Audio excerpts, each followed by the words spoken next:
Cryptozoologists love wildfires. The flames burn away the lush tree canopies to reveal the secret animals beneath. But once in a while, the fire reveals something inanimate. The cryptozoologist will call the park ranger, and the park ranger will call the police.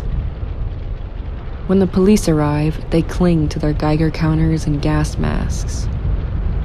Why?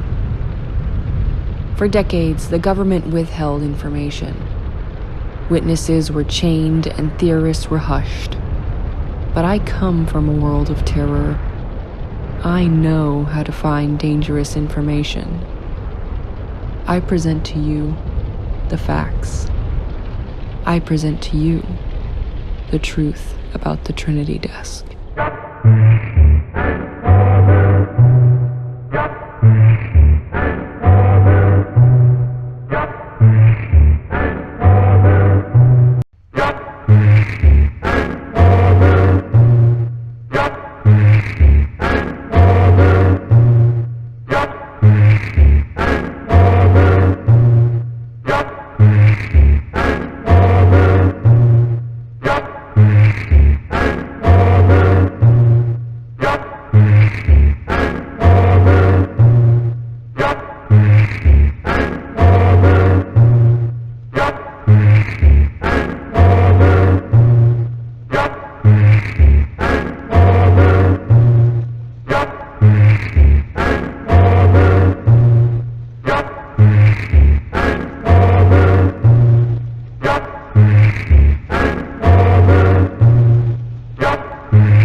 was a natural nuclear reactor. This was a natural nuclear reactor. This was a natural nuclear reactor.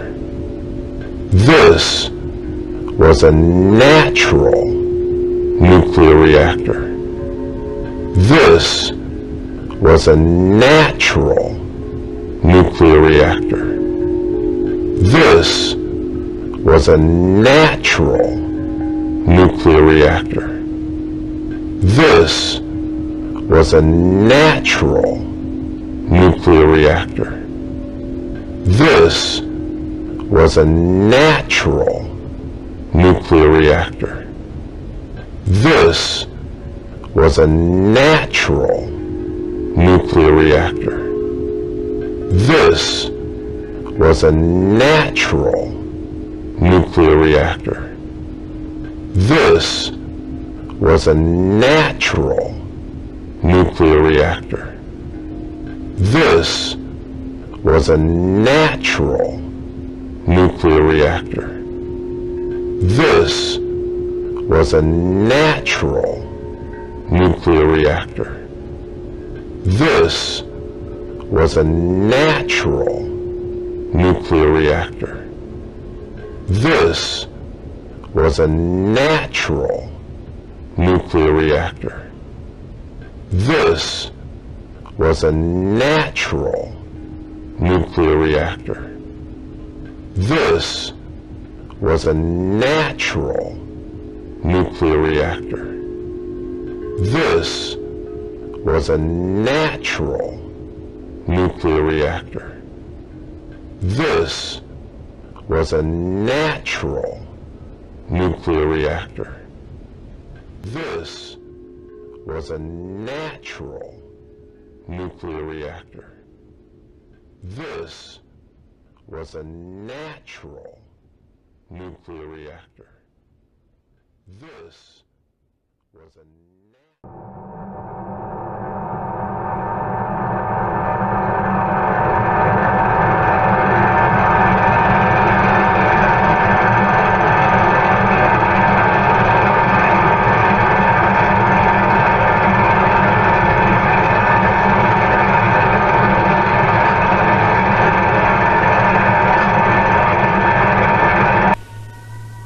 The stakes are too high for you to stay home.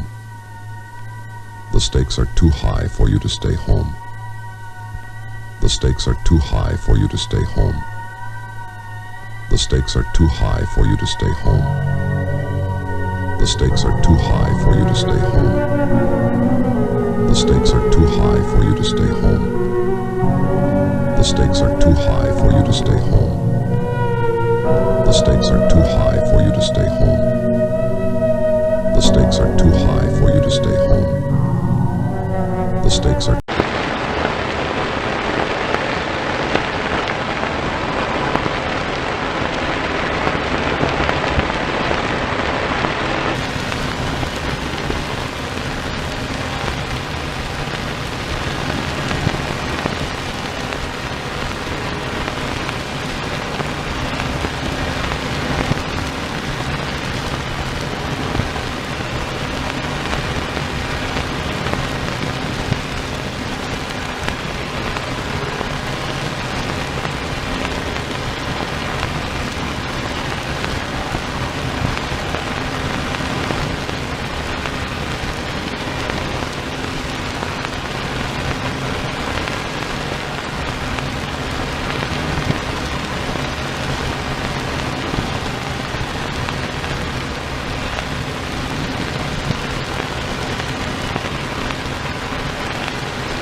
Trinity. My brother, my wife, myself sat in seats near the blast. A trinity: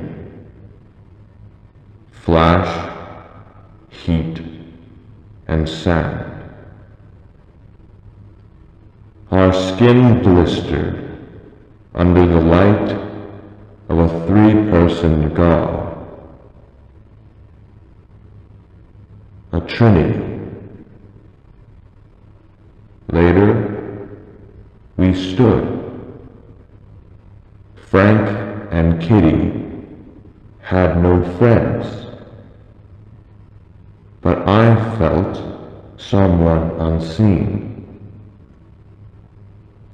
He rested his hand on my shoulder and whispered, "Thank you, Father." A trinity.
The divine are unobserved, and the unobserved are divine. Unearthly beings described by man reside in that place unseen, clearer than air, and purer too. If man should reach that place unseen, would he become divine unobserved? To become invisible is to become hidden from Creator.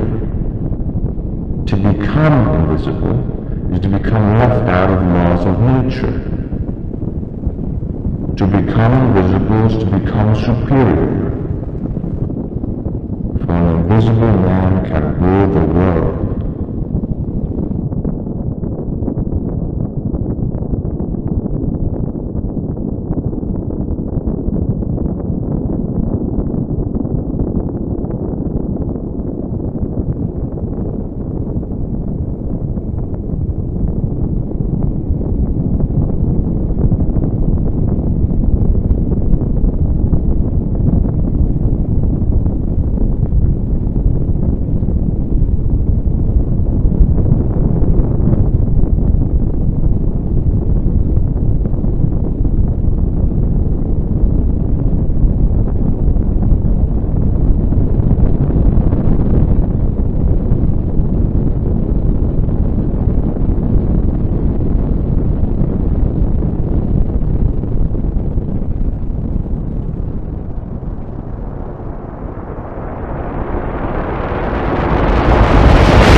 Thank you, Father.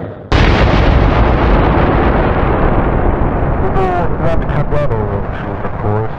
That won't be possible until 1945.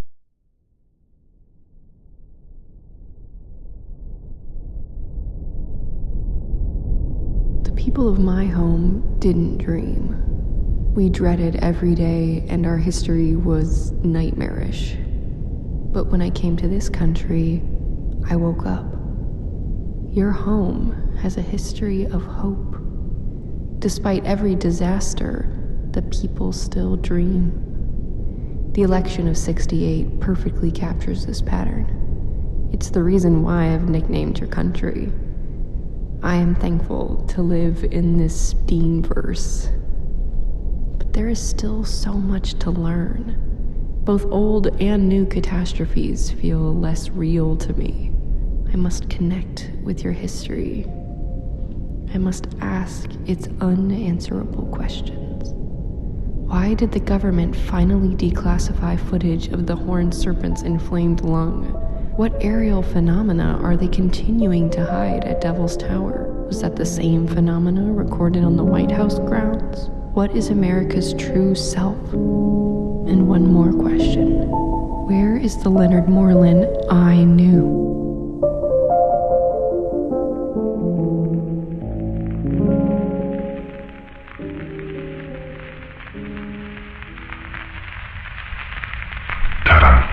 Frozen in time.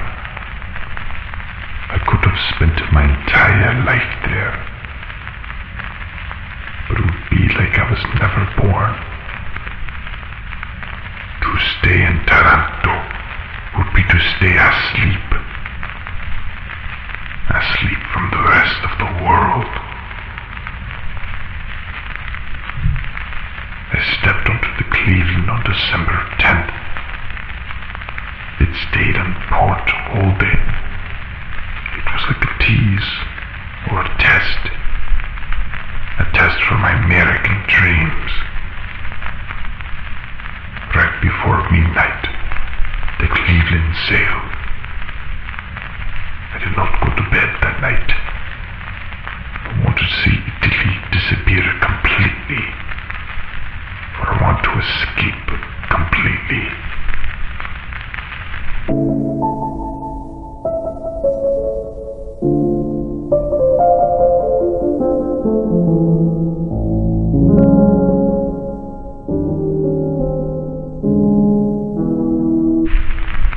The Cleveland arrived in New York 2 days before Christmas.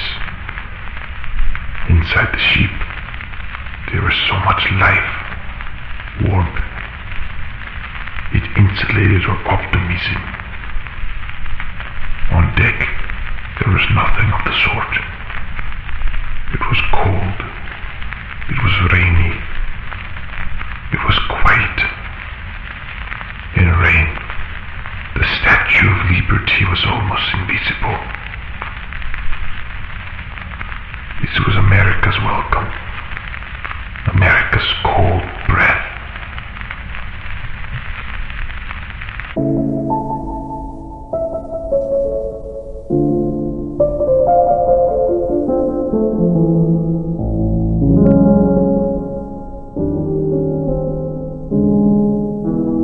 Imagine an immigrant in New York. No friends, no family, no English. But I wanted a taste of everyone else's action. I ran to a store and bought myself a gift. A snow globe of Lady Liberty.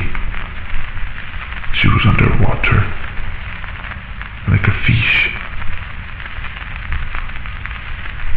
The Statue of Liberty should not be visited on Christmas.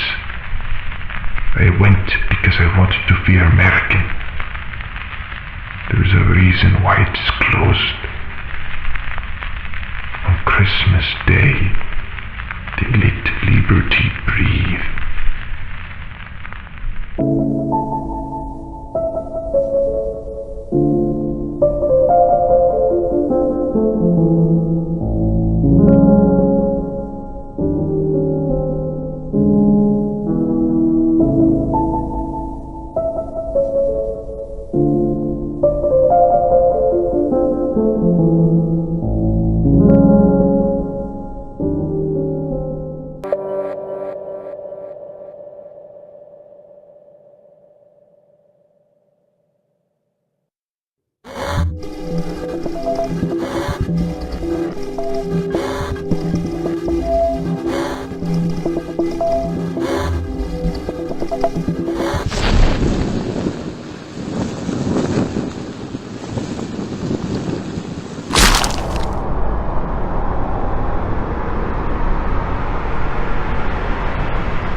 lives to get him down again.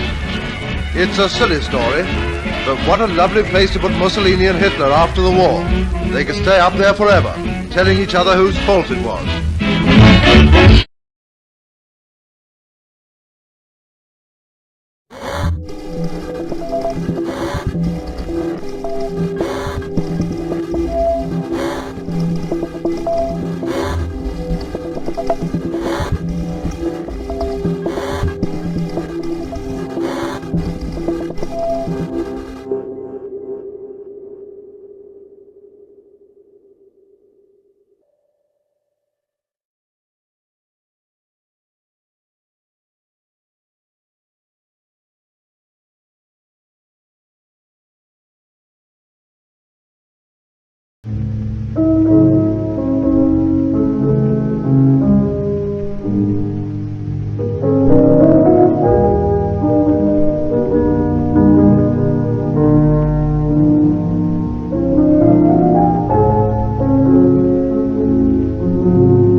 One of the true wonders of the West, and all America for that matter, is Devil's Tower National Monument. Rising like a great stone fortress from the plains that surround it, it looms up on the horizon to a height of 1,280 feet. It was America's first national monument. Now behind this immense stump-like rock formation lies a fascinating... Eventually, expert climbers volunteered to risk their own lives to get him down again. It's a silly story, but what a lovely place to put Mussolini and Hitler after the war. They could stay up there forever, telling each other whose fault it was.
2 weeks following the disappearance of James Dean, the National Park Service suspended all ferry services to Liberty Island, and over the next 48 hours, a massive platform was constructed at the base of the Statue of Liberty.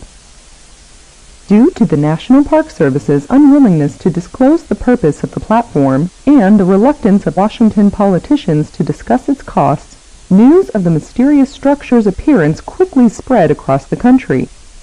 What was the platform? Why was it built so close to the Statue of Liberty? All these and more were questions frequently asked in American neighborhoods and newspapers.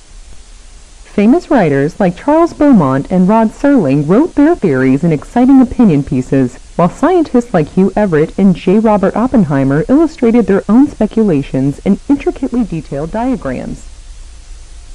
But all Americans, civilians and celebrities alike, were equally in the dark.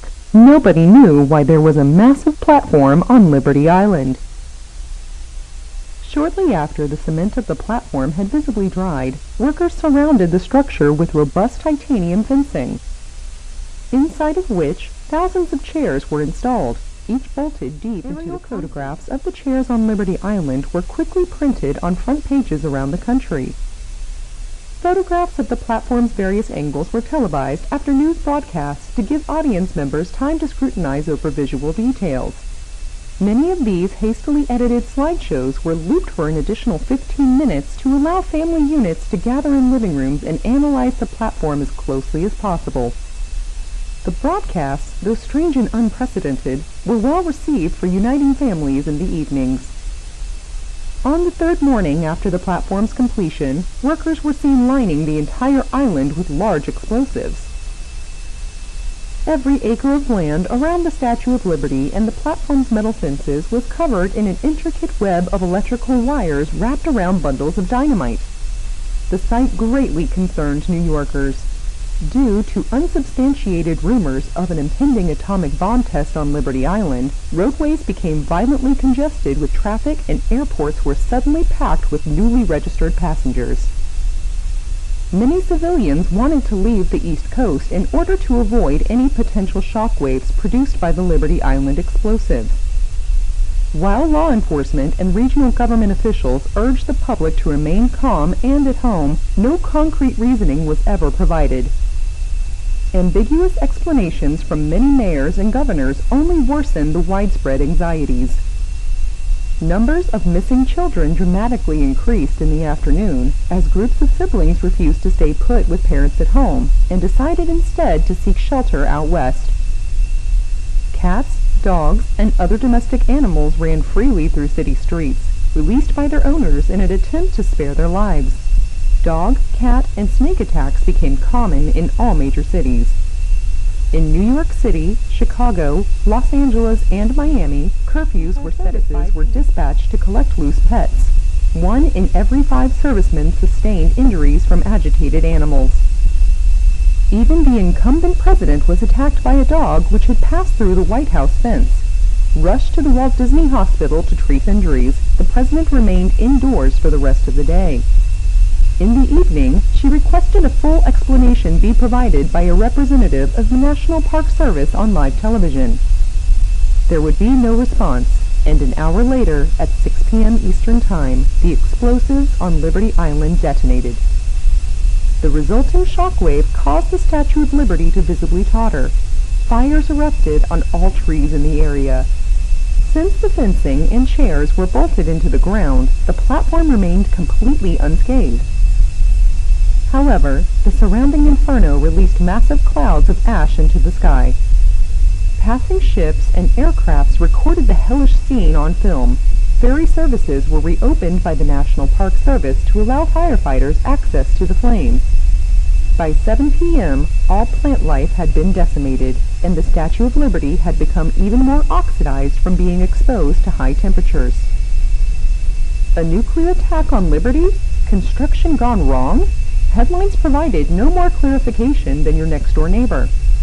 Firefighters extinguished the fires by 9 p.m. and reported no American fatalities.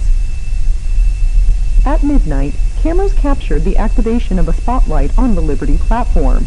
The bright white circle of light remained unoccupied for several minutes before a handsome...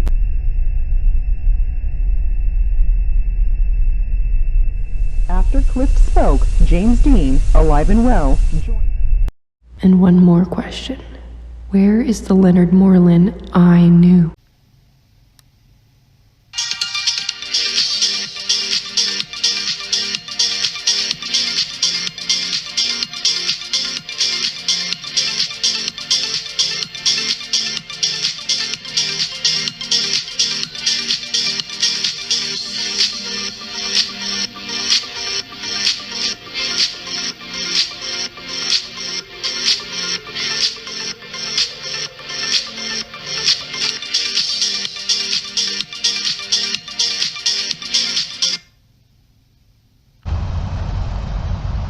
Hi NASA, I'm very excited to RSVP for the front row.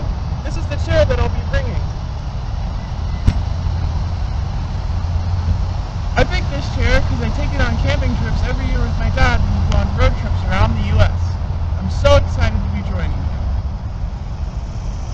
And just for further proof, I'm close too.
On a sunny morning in June,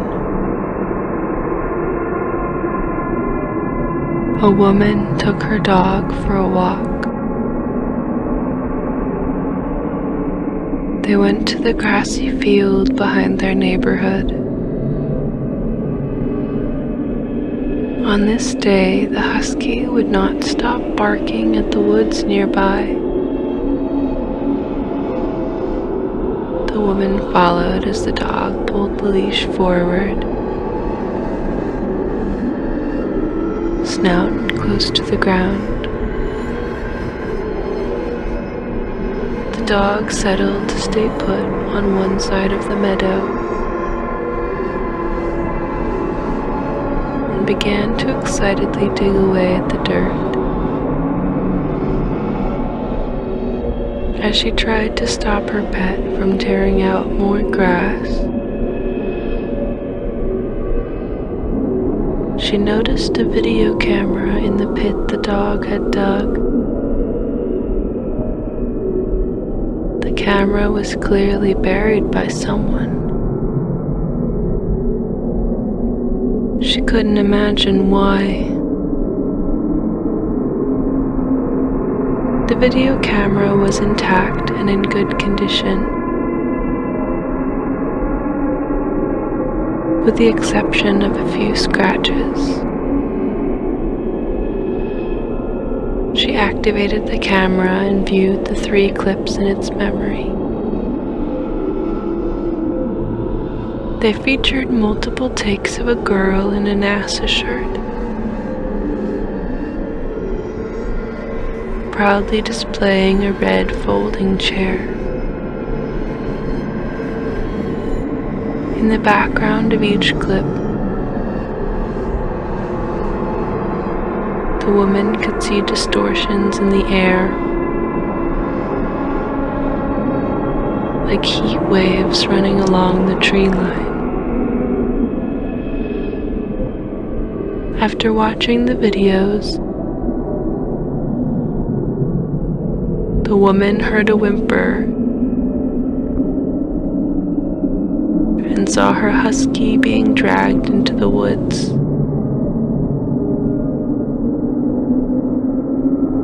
She told police that the two invisible men in the footage were responsible